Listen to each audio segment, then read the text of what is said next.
porque creo que cada día, cada vez más se reafirma la hipocresía de Catherine Miranda, quien en campaña se ponía en su cabeza hasta la bandera de la Guardia Indígena.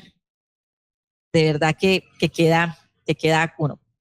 Antes de iniciar con todo este tema de Catherine Miranda, pues yo quiero que veamos, reconozcamos al falso centro. Que las congresistas del falso centro terminen votando igual que el centro democrático y la extrema derecha del país. Hoy, en la elección de magistrado del Consejo Nacional Electoral, terminaron votando por Plinio Alarcón. Catherine Miranda vota por Plinio Alarcón. Registramos el voto de Jennifer Pedraza por Plinio Alarcón. Katy Jubinao vota por Plinio Alarcón. ¿Y por qué eso es malo? Porque ese señor es el candidato de Paola Agudelo, del partido Mira, y la misma que ayudó a archivar la reforma laboral en la Comisión Séptima. Y fuera de eso, según El País, este candidato es cercano a Maritza Martínez, la expresidenta del Consejo Nacional Electoral, ex senadora del partido de la U, que hace parte además del clan de Luis Carlos Torres, quien renunció en el 2007 al Senado como parte de las investigaciones por parapolítica y además fue inhabilitado por la Procuraduría General de la Nación por irregularidades en contratación cuando era gobernador del Meta. ¿Cómo la ven? Pero eso solamente era para que vean cómo votó ella y su papel frente al tema de la reforma laboral. Una vez visto este video, quiero que hablemos de lo que pasó ayer en el Día Nacional de las Víctimas.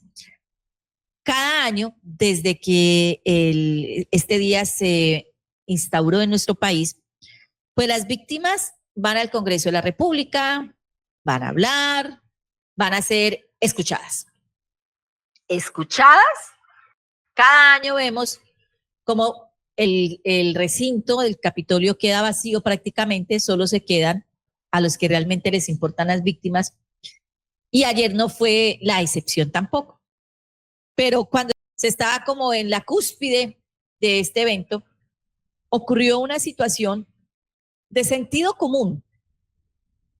Creo que el sentido común es lo que más se ha perdido en este país y en nuestro Congreso de la República.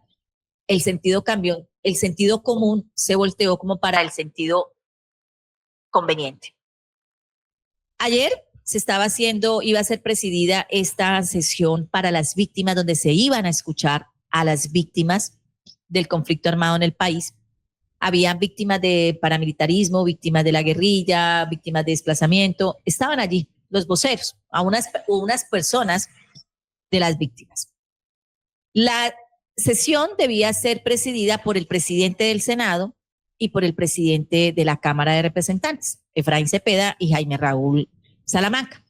Resulta que Jaime Raúl Salamanca no estaba porque él estaba acompañando al presidente Gustavo Petro en la posesión de él como presidente de la CELAC.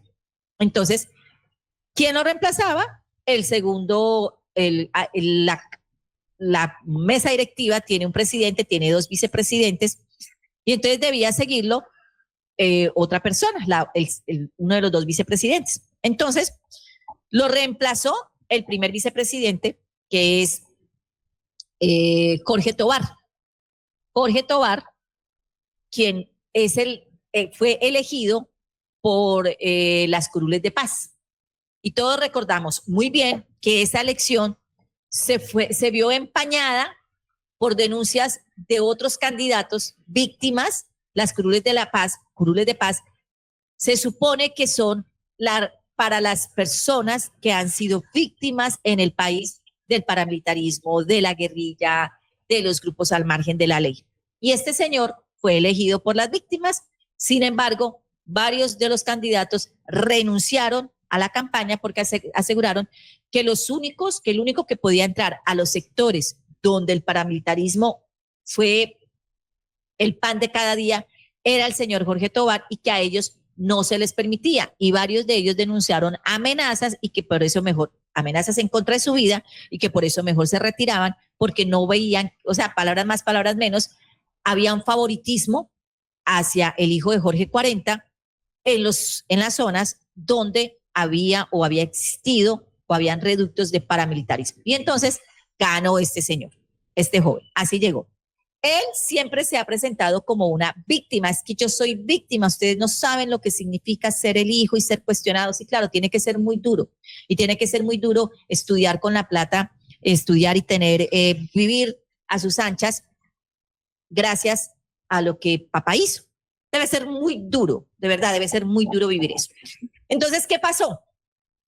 La senadora Aída Bella y María José Pizarro, pues pidieron que no fuera él quien presidiera. Entonces, como Jaime Raúl Salamanca no estaba, él presidía en representación del presidente de la Cámara la sesión.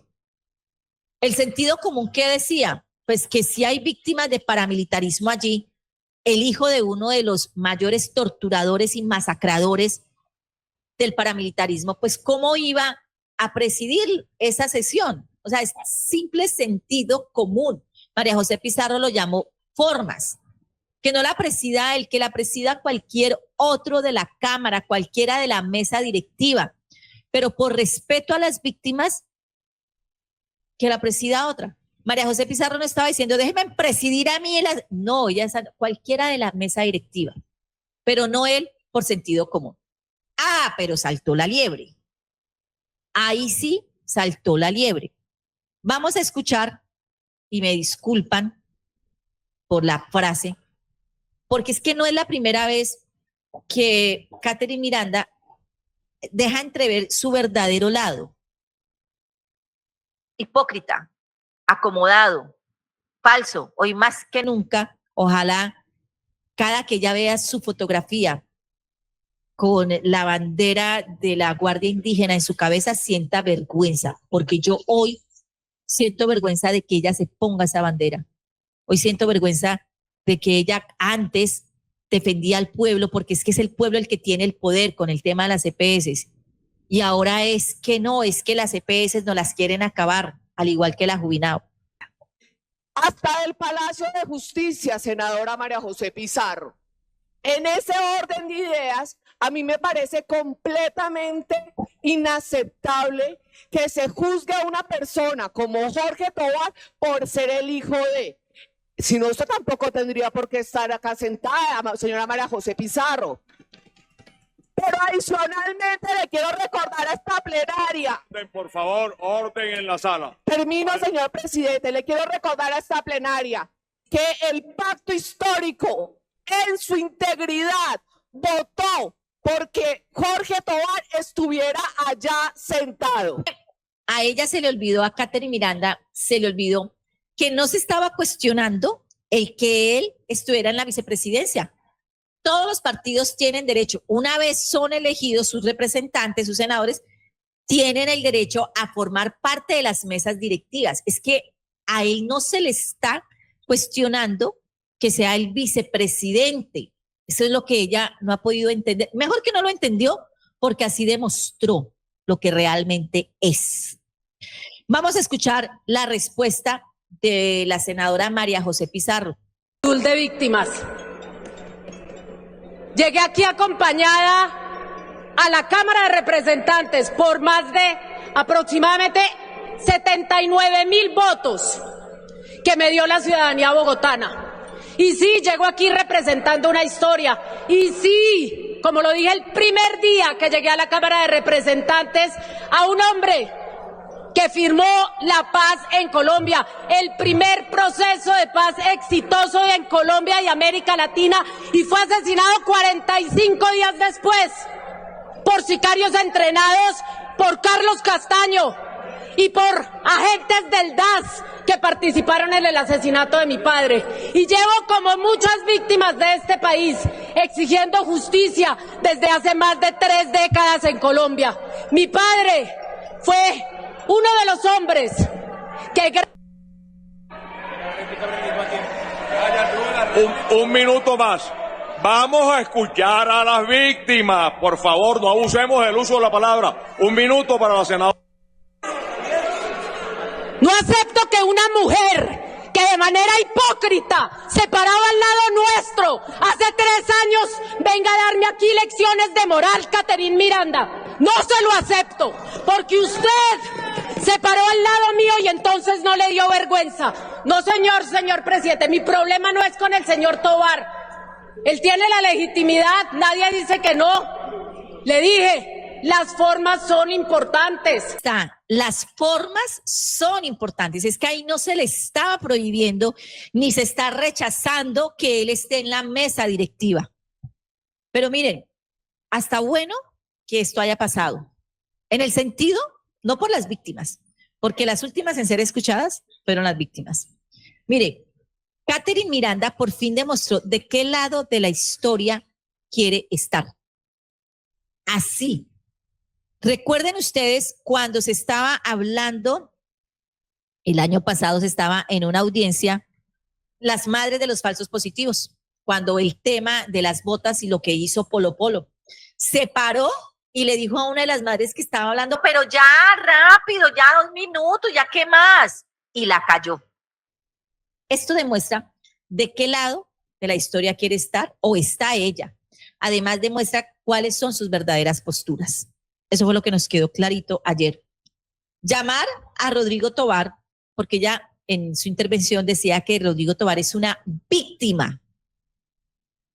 Llamar a Rodrigo Tovar víctima es darle una bofetada a las verdaderas víctimas de este país, especialmente a las víctimas del paramilitarismo y especialmente a las víctimas de Jorge Tovar, de alias Pupo, de Jorge Tovar, de Jorge 40, de alias Jorge 40, papá de Jorge Tovar.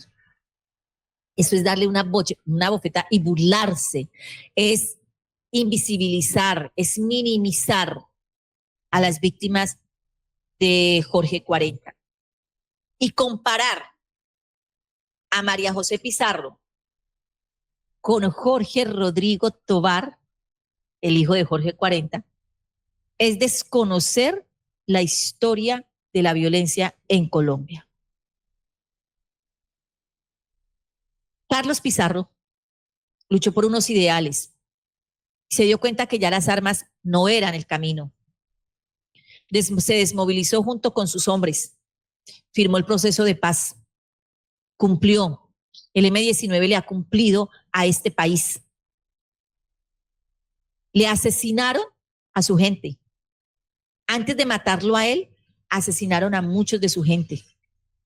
A él lo asesinaron 45 días después de haber firmado el proceso de paz y cuando era un firme candidato a la presidencia de la República.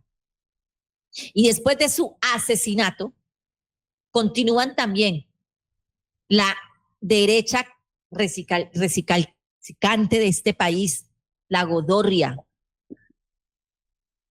los opositores a la esperanza de paz siguen estigmatizando a los seguidores del M-19. Y sí, totalmente de acuerdo, Catherine Miranda es hipócrita, es oportunista, es falsa, es mentirosa y se acomoda. No sé ella cómo va a ser su próxima campaña, porque le quedó claro a este país que ella, la Jubinao, Pedraza, de centro, solo tienen el centro de la cara, no más. Porque cada vez más se acerca a la derecha de este país. Finalmente las víctimas pudieron hablar, hubo otra discusión, las víctimas hablaron, pero lo que quedó marcado fue esta postura de Catherine Miranda, y él también después habló y señaló que él era una víctima. No, señor Jorge Rodrigo Tovar, usted no fue una víctima. Usted no sabe lo que él dice. Yo fui una víctima porque ustedes no se imaginan lo que es no poder crecer junto a su papá. Sí, créanme que mucha gente en este país sabe lo que no fue crecer con su papá porque su papá fue desaparecido, fue asesinado, fue tirado en una fosa común, fue presentado como un falso positivo, además fue también, sus familias fueron desplazadas. Usted sí sabía dónde estaba su papá y usted sabía qué estaba haciendo su papá y usted estaba disfrutando de los réditos económicos que las actividades económicas de su papá le facilitaban. No se compare usted tampoco con las víctimas de este país. No se compare. Sí, usted no tuvo la culpa de que su papá fuera un bandido, decidiera ser un bandido, un criminal. Usted no tuvo la culpa de eso, pero tampoco las víctimas de su papá tuvieron la culpa de que él lo fuera. Y los privilegios que usted tuvo nunca los tuvieron las víctimas de los falsos positivos, las víctimas de las masacres. Y usted, lamentablemente, los crímenes de odio no existen en este país, pero usted lamentablemente va a tener que vivir toda su vida con el INRI de su papá paramilitar. Por eso quiero el falso centro, porque las que hoy están gritando que nos están destruyendo el país, que hoy sienten vergüenza de María José Pizarro, de Gustavo Petro, los aprovecharon para poder llegar a donde hoy están, el falso centro. Ya nos sorprende que las congresistas del falso centro terminen votando igual que el centro democrático y la extrema derecha del país. Hoy, en la elección de magistrado del Consejo Nacional Electoral, terminaron votando por Plinio Alarcón. Catherine Miranda vota por Plinio Alarcón. Registramos el voto de Jennifer Pedraza por Plinio Alarcón. Katy Jubinao vota por Plinio Alarcón. ¿Y por qué eso es malo? Porque ese señor es el candidato de Paola Agudelo, del partido Mira, y la misma que ayudó a archivar la reforma laboral en la Comisión Séptima. Y fuera de eso, según El País, este candidato es cercano a Maritza Martínez, la expresidenta del Consejo Nacional Electoral, ex senadora del partido de la U, que hace parte además del clan de Luis Carlos Torres, quien renunció en el 2007 al Senado como parte de las investigaciones por parapolítica y además fue inhabilitado por la Procuraduría General de la Nación por irregularidades en contratación cuando era gobernador del Meta. Sí, qué vergüenza y no solo de ellas. Y les decía, no sé cómo van a hacer para hacerse elegir. Igual lo digo con el señor Polo Polo. ¿Con qué aval va a salir? Porque creo que ningún consejo comunitario, esperaría yo, le van a dar aval. El Centro Democrático se reunió con Uribe le dio pero la mano. Está ahí, aval no tiene.